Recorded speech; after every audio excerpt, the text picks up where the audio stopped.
Welcome back students. JCRT मासिक परीक्षा 21-22 कक्षा 10 के लिए विषय है इतिहास। माह फरवरी, समय 2 घंटे और पूर्णांक है 40। यहाँ सामान्य निर्देश दिए गए हैं। सामान्य निर्देश 1 से 10 तक आपको 1 नंबर का प्रश्न मिलेगा और 11 से 14 तक आपको 2-2 अंक के प्रश्न मिलेंगे। 15 से 18 आपको 3-3 और 19 से 20 तक आपको 5-5 अंक के प्रश्न मिलेंगे। तो झटपट हम लोग शुरू करते हैं। चैनल पे आप नए हैं तो चैनल को ज़रूर से ज़रूर सब्सक्राइब कर लें। आपके इंग्लिश से रिलेटेड आपके बहुत सारी जानकारियाँ जो है यहाँ इस चैनल पे मौजूद है। आप ज़रूर देखेंगे, अपने दोस्तों के साथ शेयर करना। चलिए आगे बढ़ते हैं, पहला क्वेश्चन लेते हैं। ये रहा आपका पहला क्वेश्चन। यस, ऐसा व्यक्ति जो चुनटों के सहारे कपड़े को समेटता था उसे क्या कहते थे? ठीक है, नंबर एक का आंसर होगा फूलर। ठीक है। नंबर 2, आर्थिक महामंदी की शुरुआत कब हुई? तो आर्थिक महामंदी की शुरुआत 1929 में हुई। ठीक है, आगे बढ़ते हैं।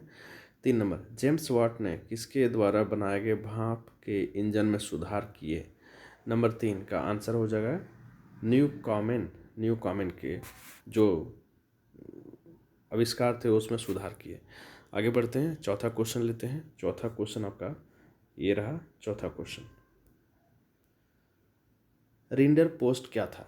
तो रिंडर पोस्ट जो है पशु रोग था। ठीक है, आगे बढ़ते हैं, अगला प्रश्न लेते हैं। नंबर 5।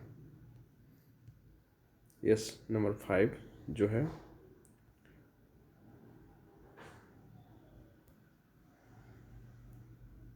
स्पिनिंग जेनी का आविष्कार किसके द्वारा किया गया था? तो नंबर 5 का आंसर आपका हो जाएगा जेम्स हरग्रीव्स के द्वारा। आगे बढ़ते हैं, नंबर 6 ले लेते हैं। नंबर 6, अमेरिका की खोज किसने की? तो क्रिस्टोफर कोलंबस ने अमेरिका की खोज करी। कार्ल ला के द्वारा सरकार ने किस कृषि उत्पाद के आयात पर पाबंदी लगा दी? तो यहाँ पे नंबर 7 का आंसर देना होगा। तो ये आंसर होगा मक्का। ठीक है, चलिए आगे बढ़ते हैं। 8वां नंबर, 19वीं शताब्दी के अंत में कौन से 2 राष्ट्र नई औपनिवेशिक शक्ति के रूप में उभर कर सामने आए? तो नंबर 8 का आंसर हो जाएगा बेल्जियम और जर्मनी। आगे बढ़ते हैं, अगला प्रश्न ले लेते हैं। नंबर 9, ब्रेटन वुड्स की जुड़वा संतान किसे कहा जाता है? नंबर 9 का आंसर हो जाएगा अंतर्राष्ट्रीय मुद्रा कोष एवं विश्व बैंक को ब्रेटन वुड्स की जुड़वा संतान कहा जाता है।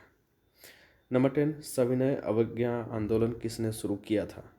तो इसका आंसर हो जाएगा महात्मा गांधी ने सविनय अवज्ञा आंदोलन शुरू किया था। चलिए आगे बढ़ते हैं। अब अगला सवाल है, वीटो का क्या अर्थ?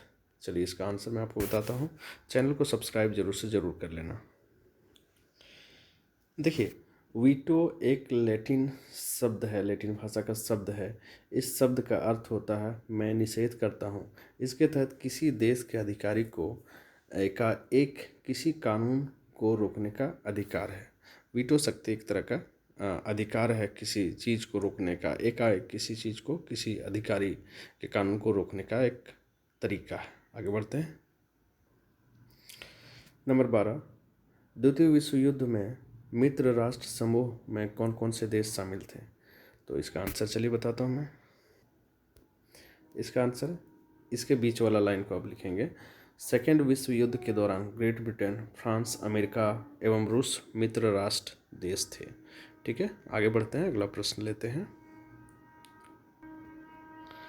13 नंबर क्वेश्चन है, जॉबर किसे कहते हैं? तो जॉबर किसे कहते हैं, इसका आंसर देखते हैं। देखिए, जॉबर एक पुराना कर्मचारी होता था, मतलब कि एक अनुभवी कर्मचारी होता था किसी भी कंपनी का, जो नए मजदूरों को भर्ती करता था। किसके अनुसार? किसी उद्योगपति के अनुसार। यानी कंपनी का जो मालिक होता था उसके अनुसार वो नए मजदूरों की भर्ती करता था। यह जॉबर मजदूरों को हर समय मदद करता था। तो जॉबर एक व्यक्ति, एक पद का नाम था जो मजदूरों की नियुक्ति करता था उद्योगपतियों के अनुसार, और उस मजदूर को हर हाल में, हर समय मदद करता था। अगला प्रश्न की ओर बढ़ते हैं। कार्डिंग किस प्रकार की प्रक्रिया थी? तो कार्डिंग किस प्रकार की प्रक्रिया थी, इसका आंसर देखते हैं। देखिए आंसर, ये वाला आंसर, इसके बीच वाला आंसर है कार्डिंग कपास और ऊन को कताई तैयार करने की प्रक्रिया थी।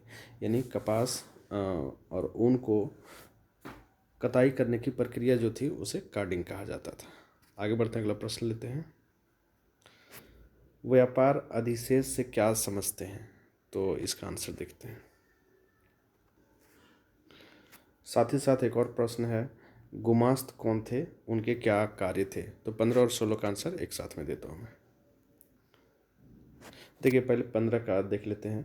जब निर्यात मूल्य आयात मूल्य से अधिक होता है तो इसे ही व्यापार अधिशेष कहा जाता है। ठीक है, ये 15 का आंसर हो गया। 16 का आंसर आप यहाँ देखें, गुमास्त एक कंपनी के अनुसार कर्मचारी यानी बुनकर जो थे उन पर निगरानी रखने के लिए एक सुपरवाइज़र था। यानी गुमास्त जो होता था एक पद का नाम था जो सुपरवाइजरी का काम करता था और जिसका काम था कर्मचारी पर निगरानी रखना। और जो भी कार्य था गुमास्त के, वो देखिए बुनकरों को कर्ज देना, तैयार माल का इकट्ठा करना और कपड़ों की गुणवत्ता परखना, इन सभी कार्यों को गुमास्त किया करता था। चलिए आगे बढ़ते हैं, अगला प्रश्न लेते हैं। अगला प्रश्न है, नई अंतर्राष्ट्रीय आर्थिक प्रणाली से क्या तात्पर्य है, इसका आंसर देखते हैं। देखिए 17 नंबर का आंसर ये है, नई अंतर्राष्ट्रीय आर्थिक प्रणाली से तात्पर्य नई अंतर्राष्ट्रीय अर्थव्यवस्था वर्तमान अर्थव्यवस्था को समाप्त करके नए सिरे से स्थापित करने का मार्ग है, ताकि विकसित देशों द्वारा अविकसित देशों का शोषण रुक जाए और आय और साधनों का समान रूप से बंटवारा हो सके।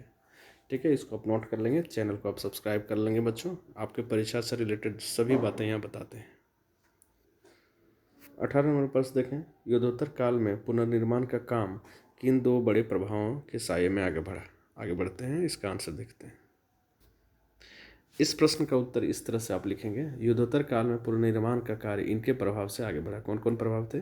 अमेरिका जो है, अमेरिका के आर्थिक राजनीतिक तथा सैन्य शक्ति में ताकतवर बनने के कारण, और दूसरा था सोवियत संघ का शक्तिशाली होने के कारण। आगे बढ़ते हैं, अगला प्रश्न लेते हैं। अगला प्रश्न है, 19वीं शताब्दी में हुए महत्वपूर्ण परिवर्तनों में तकनीकी कारणों की भूमिका की चर्चा करें। तो इसका आंसर चलिए देखते हैं। देखिए 19वीं सदी में तकनीकी कारकों की भूमिका इस प्रकार है। तो इस समय में ना रेलवे, टेलीग्राफ और भाप इंजन की भूमिका महत्वपूर्ण थी। इनका आविष्कार और विस्तार इसी काल में हुआ। तेज चलने वाली रेलगाड़ी का भी विस्तार और विकास हुआ, आविष्कार हुआ। जलपथों का विकास हुआ, जो जलपथ छोटे थे उनकी साइज जो है बड़े बड़े कर दिए गए। आवागमन का जो साधन है वो बिल्कुल आसान हुआ। तो ये सब तरीके थे, कारक थे। आगे बढ़ते हैं, अगला सवाल लेते हैं। नंबर 20 और अंतिम सवाल, विज्ञापन नए उपभोक्ता पैदा करने का एक सशक्त माध्यम है। इस कथन की व्याख्या अपने शब्दों में करें। तो चलिए देखते हैं इसका आंसर। देखिए विज्ञापन का अर्थ समझ लें, साथ ही साथ इसका कार्य बताएंगे। विज्ञापन यानी इसके माध्यम से, यानी विज्ञापन के माध्यम से कंपनी की वस्तुओं को लोगों तक पहुंचाना एवं आकर्षित करना। ये जो है विज्ञापन उपभोक्ता को आकर्षित करने हेतु निम्नलिखित कार्य करता था। यानी विज्ञापन जो है एक तरह से कंपनी अपनी वस्तु को अनजान लोगों के सामने प्रस्तुत करना और उन्हें आकर्षित करना एक तरीका है।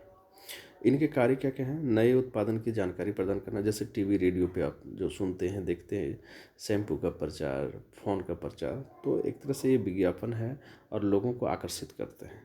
नवीन ग्राहकों की खोज, वैसे ग्राहक जो नए हैं उनकी खोज करते हैं। वस्तुओं की सही जानकारी देना, मूल्य की जानकारी देना और विक्रय की जानकारी देना।